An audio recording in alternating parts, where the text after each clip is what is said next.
Itinanggi ni Sara Diskaya na dawit ang kanyang kumpanya sa ghost flood control projects nang humarap sa pagdinig ng Senate Blue Ribbon Committee. Ilan pang contractor at district engineer ang sumalang at nasabon sa pagdinig. May report si Sandra Aguinaldo.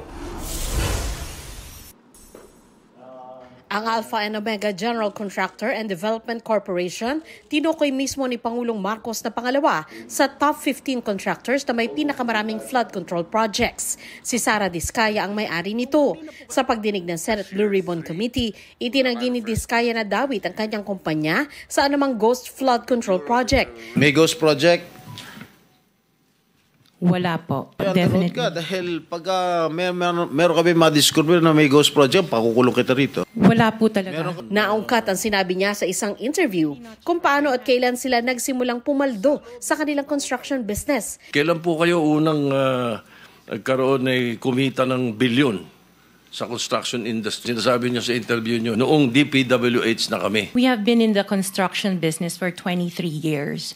So I would presume na in the 23 years, pwede naman siguro kami po kumita. Sabi ni Diskaya, splice umano ang video ng interview. Yung billion, when I said DPWH, because prior to that, we were in local government. They spliced the video that was taken of me and just mentioned the DPWH. Tanong ni Senador Bato de la Rosa, kailan ba sila nagsimulang mangontrata sa DPWH? Sometime in 2012, we started with DPWH. Siguro mga 2016 onwards. Please make sure of your answer. Yes po, 2016 onwards po. 2016 onwards? Yes po.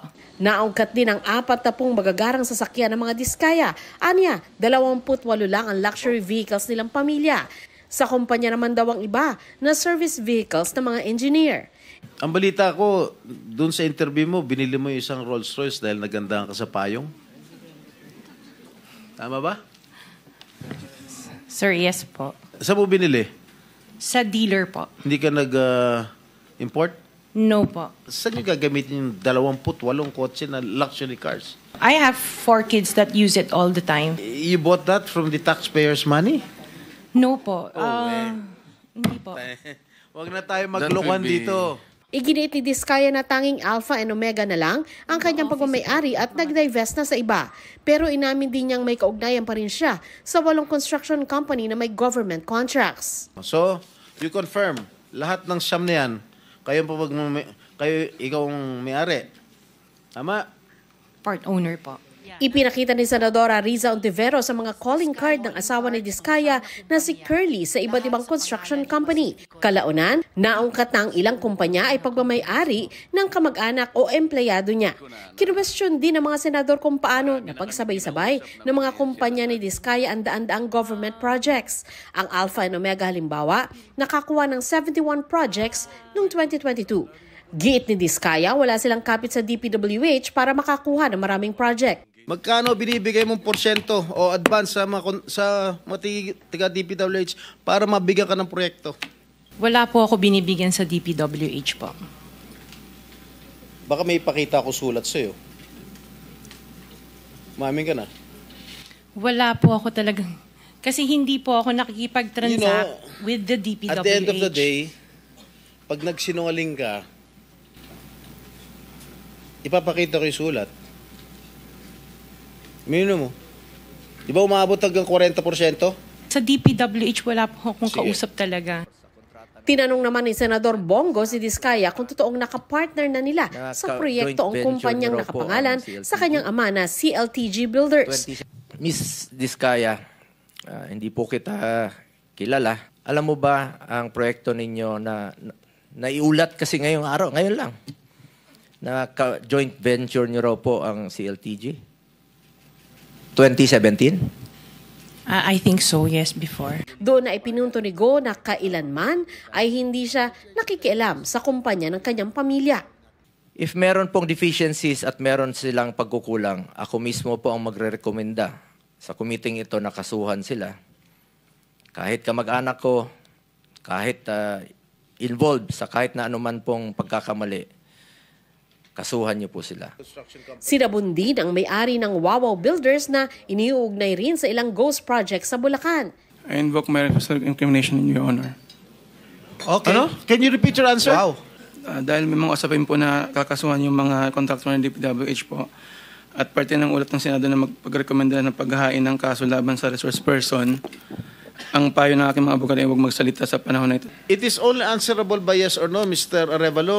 Bine-verify pa po namin, Your Honor. Kinwestiyon din kung paano nakakubra ng 58 flood control projects sa halagang 5 billion pesos ang MG Samidan Construction, gayong General Engineering A lang ang kategorya nito. Ibig sabihin hanggang 300 million pesos lang ang bawat proyektong pwedeng gawin. Nakakakuha ka ba more than or up to 300 million? Ay, hindi po, Your Honor. Kasi pag ang ginawa mo, binrecap mo, ito yung splitting of contract. Halimbawa, 500 million. Ang ginawa mo in cahoots with the DPWH district engineer, 100, 100, 100, o in-split mo yung contract. Then you were able to circumvent the law. Malalaman po namin yun eh. Inamin naman ni dating Bulacan 1st District Engineer Henry Alcantara na ilang flood control projects sa Bulacan ang di makita o ghost projects o may problema. Aniya, nang marinig ang State of the Nation address ng Pangulo, nagpa-audit siya sa mga dating tauhan sa mga flood control projects sa Bulacan na sina Engineer Bryce Hernandez at isang Engineer Galang. Inireport daw nila kay dating DPWH Secretary Manuel Bunuan ang problema. Pag-amin ni Alcantara, may kapabayaan siya nang magtiwala sa pirma ng mga tauhan niya kaya pumirma rin siya sa kontrata at proyekto. Isa pang inamin ni Alcantara. So nagkakasino po kayo? Inamin ko po, Your Honor, Mr. Chair. So sa inyong paglalaro, bukod doon, yung lifestyle, balita ko nga, sana pag dumating si Bryce Hernandez, Mr. Chair, pa-issue nyo na po siguro ng warrant of arrest, ay mga ilang beses ko kayo naglalaro sa isang sabi na sa isang buwan, yung grupo nyo po? Mga 2 hanggang 3 po, Mr. Chair. Wala si Hernandez sa pagdinig kaya pinapa-cite in contempt ng mga senador. I-issuehan din ng show cause order at posibleng iparesto ang may-ari ng Hightone Construction and Development Corporation.